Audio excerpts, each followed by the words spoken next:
All set? Here we go. So let's say that we have some random point here. What's a good name for that point? A. You guys are just fixated on getting an A for this class, aren't you? But for the name for the point, XY, good.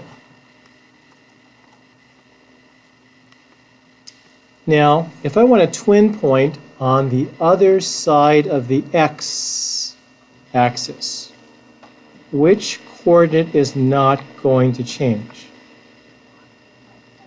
X. And which one's going to change, but we know it's going to be? Negative y. It's still going to be y, but down, right? The twin point on the other side of the x-axis.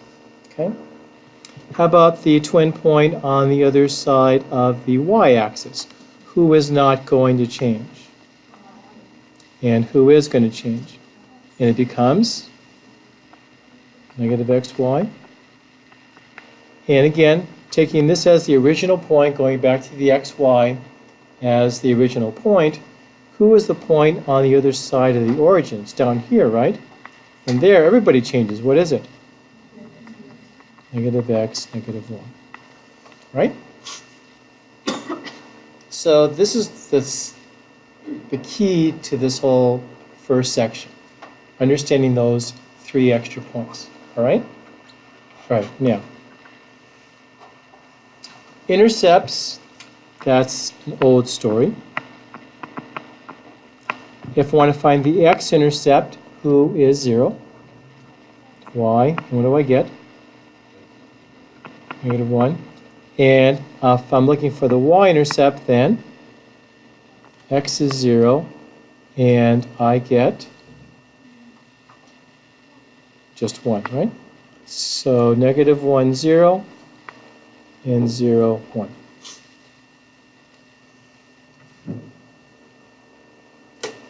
Okay? Now, we want to know if this shape has any kind of symmetry. Okay? So, for example, if I plug in x is 2, what do I get?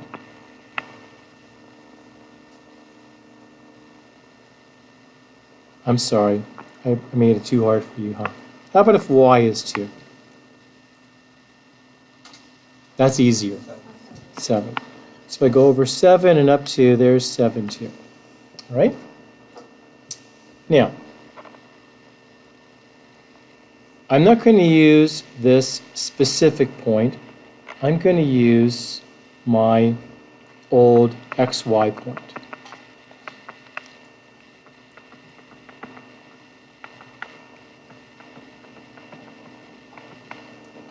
And if it's symmetric to the x-axis,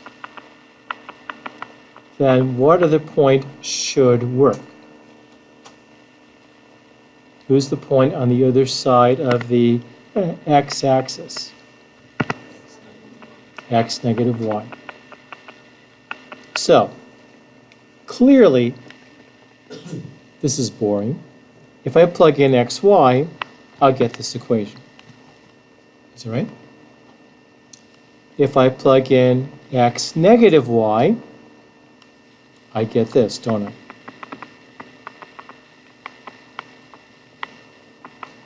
And my question is, can I clean that up and make it look like the original equation?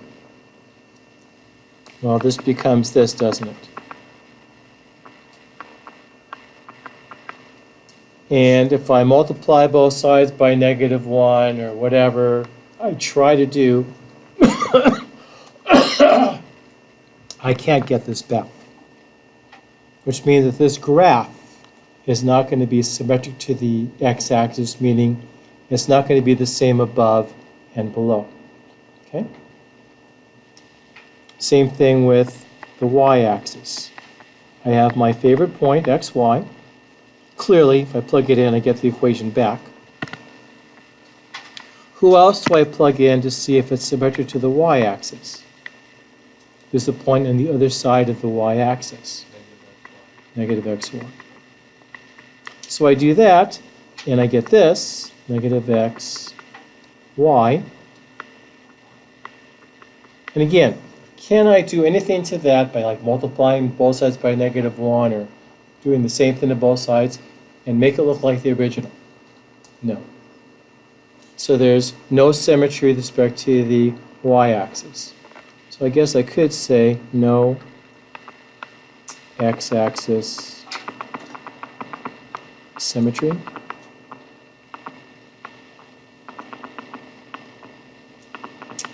No y-axis symmetry.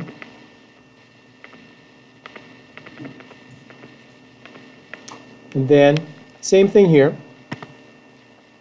Again, if I plug in x, y, obviously I get the same equation back. And then the question is, if I plug in negative x, negative y, will I get the same equation back?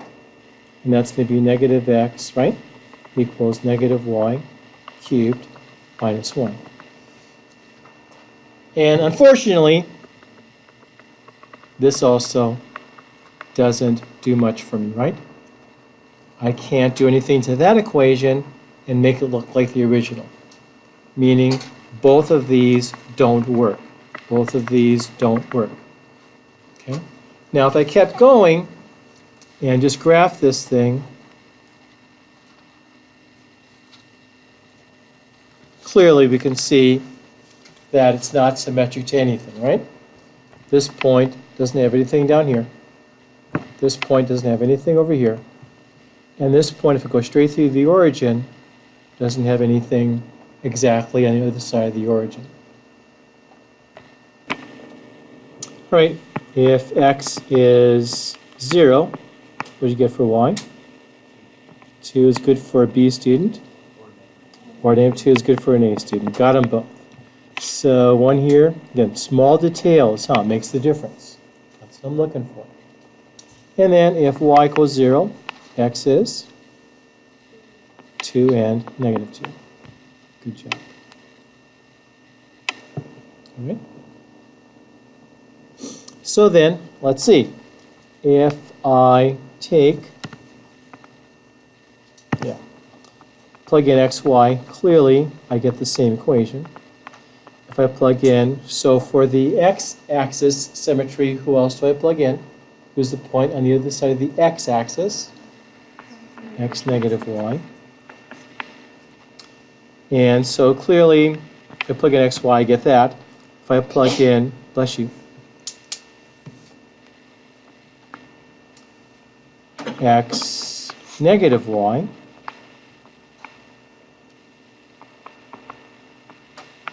is that the same thing? No.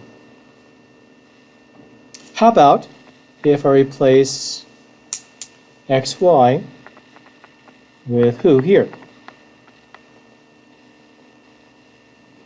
Negative xy. You write down what it's supposed to be the same as. And we get the absolute value of negative x plus y. Is that the same thing? No. But, what if I plug in negative x, negative y? What do you think here?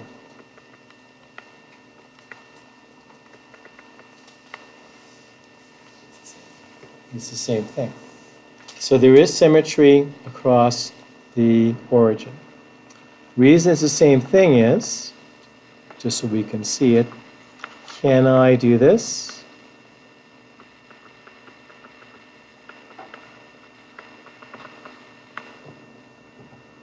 And bingo, bingo, can I do this? Okay. So this is to show algebraically whether or not there's any symmetry. Now, let's see what the heck's going on here. When x is 1, y is 1. When x is -1, y is -1. Oh, it's just two lines, right? What do you think? Just disconnect them, right? You know by the tone of my voice, I'm leading you astray, right? Or am I? Let's see. What's this point over here, maybe? Like 3, -1? Actually, it does work. Well, how about -3, 1? How about 1, -3? Yeah? So they are straight lines that go on forever. Are they the same thing on either side of the x-axis? Is there a point here and here? No, right? Are they the same thing on either side of the y-axis? Is there a point here and over here? No, but are they the same thing on either side of the origin? If I go here, there's a point there. If I go here, there's a point here. If I go here, there's a point there. There is symmetry across the origin. Yeah? And so as you look at the graph, it looks like it's symmetric to what? The origin. Which is why we can't go by the graph. We have to go by the 3 algebraic tests. And when you plugged in -x, -y, did it come out to be the same? Did it? No, it did not, right? And so if we were to like move in closer, so let's go make my window like -1 to the left, 1 to the right, -1 down, -1 up, and graph it again. You see now they don't look the same on either side of the origin, do they? This side kind of tangents, but this one bumps up. But you didn't see it the first time through, did you? So our normal point, we already know is going to give us the equation back, isn't it? And then if I do this, I'm going to get this, correct?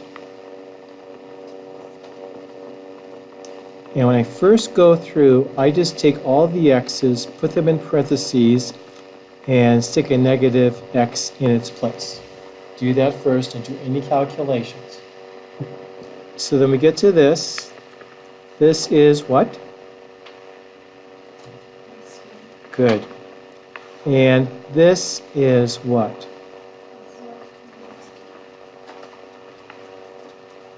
Everybody okay there? And if you multiply through by -1 to get the y positive like you're supposed to, that and this will match, but this won't. All right? Okay, circles. So we've done this before. So let's say this point is a special h, comma, k. Wonder where that came from. Okay? And you have another point out here, which is some x sub 1, comma, y sub 1. Some specific point. Okay? And the distance between them, for some reason, I'm going to call r.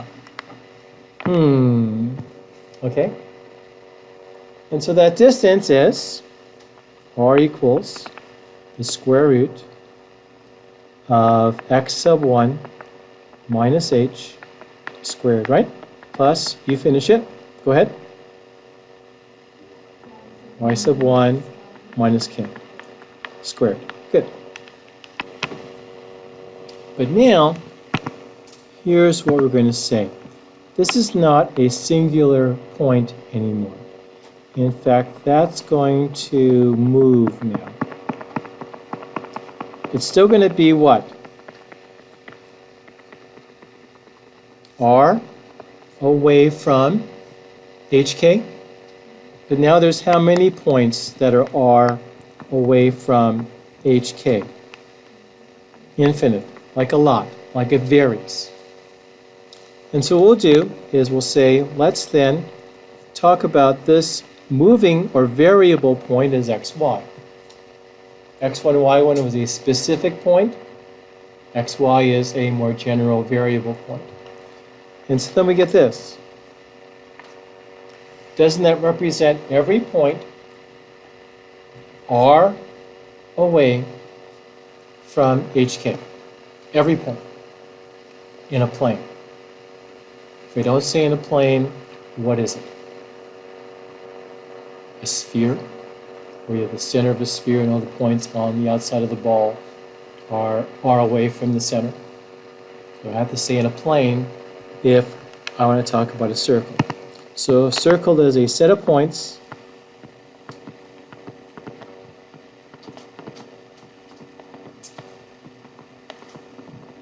in a plane this cool word, right? Equidistant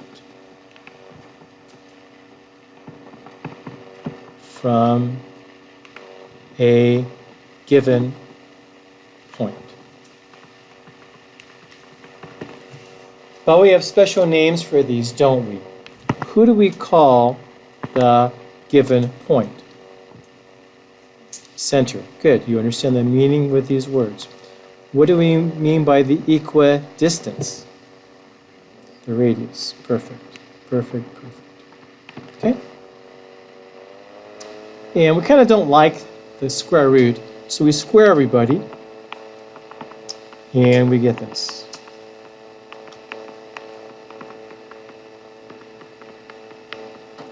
And there's our general equation for a circle, well, where who is the center? H comma k. It's nice and it's in alphabetical order, huh? X, Y, H, K. And the radius is R squared? Just R. So whatever's here, know that it's the square of the radius. So if that's 49, what's the radius period? 7. Good. All right. Now, that form is wonderful because I can see the center, I can see the radius. This form is not so wonderful, but I can make it wonderful. Who looks good with the x squared? The 10x? Yeah. And something else would look good there, but we don't have it yet. So leave a space. And plus y squared. Well, let's go with the y squared. 2y. And what doesn't look good? 7. Just kick it out. Just get rid of it. And so we get negative 17, right? And you see what I'm getting ready to do? Complete the square. Because in the equation of a circle, I have blah, blah, blah squared, don't I? So I want to set this up so it factors perfectly into two identical factors. To do that, what's half of 10? Square it. Was that 25 there 10 seconds ago? No.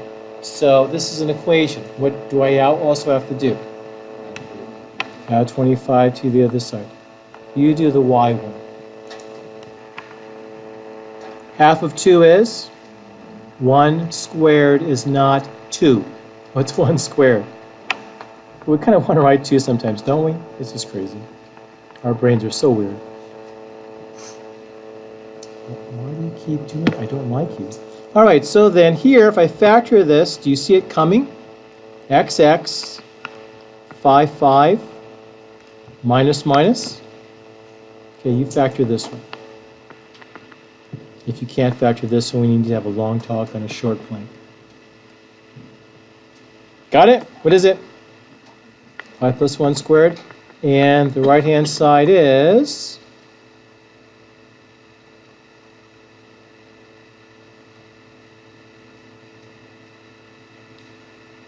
9. Is it 9? You guys are so, it's Monday, I get you. Okay. So the center is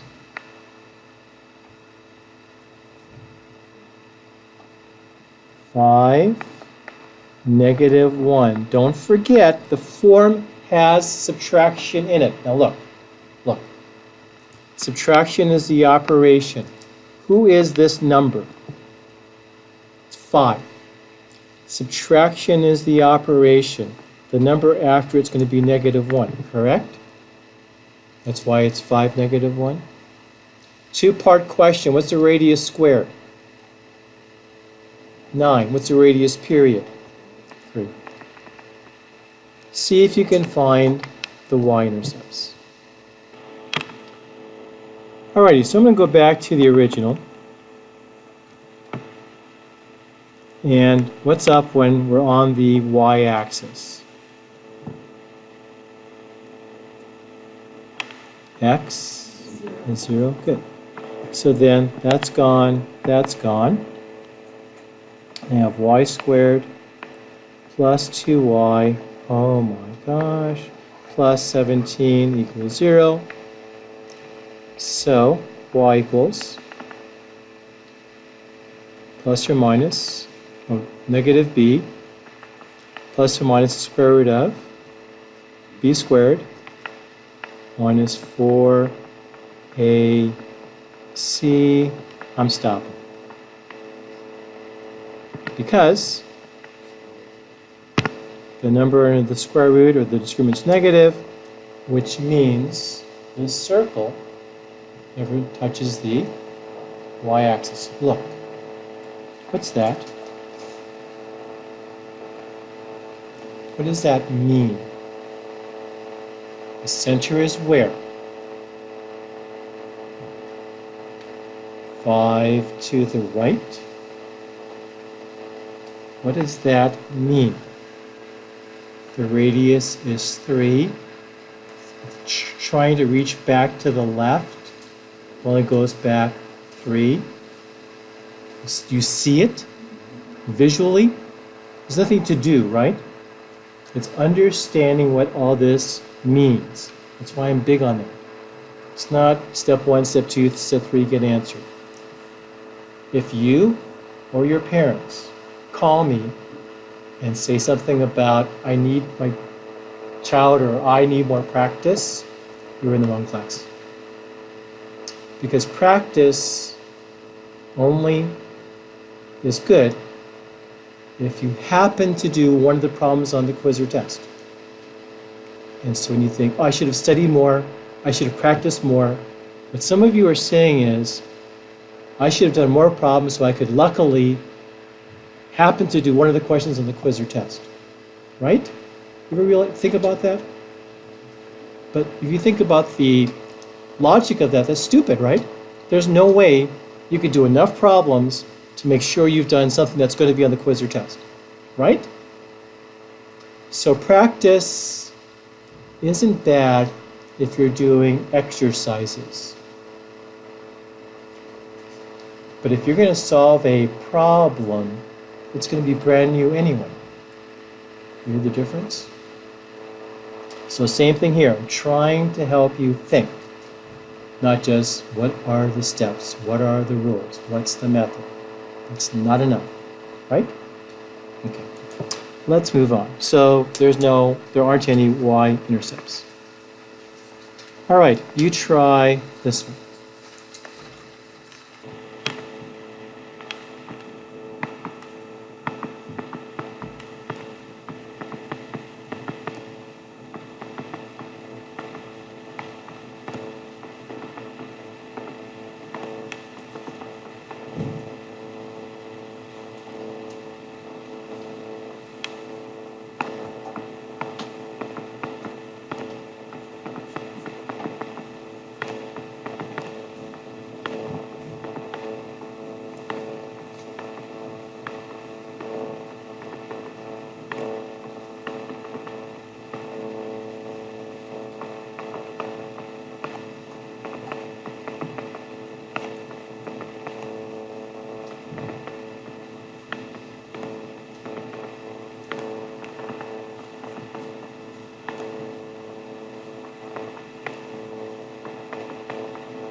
We're running a bit out of time. I want to make sure to get to the last example. So I'm going to hold off on using the graphing calculator till tomorrow. And you can find the x-intercepts by letting y be 0 and doing the quadratic formula again, right? And this is just a messy calculator question. The center is -1/6, -1/2. Remember, the formula has subtraction in it. And the radius is the square root of 22 over the square root of 36. That comes out nice, doesn't it? Good old 6. All right. Questions? So if we start here and go over 3 and up 5. And then we have to go down and hit who? X-axis. Isn't this what's going to happen? And what's this? Which is? So here's our center.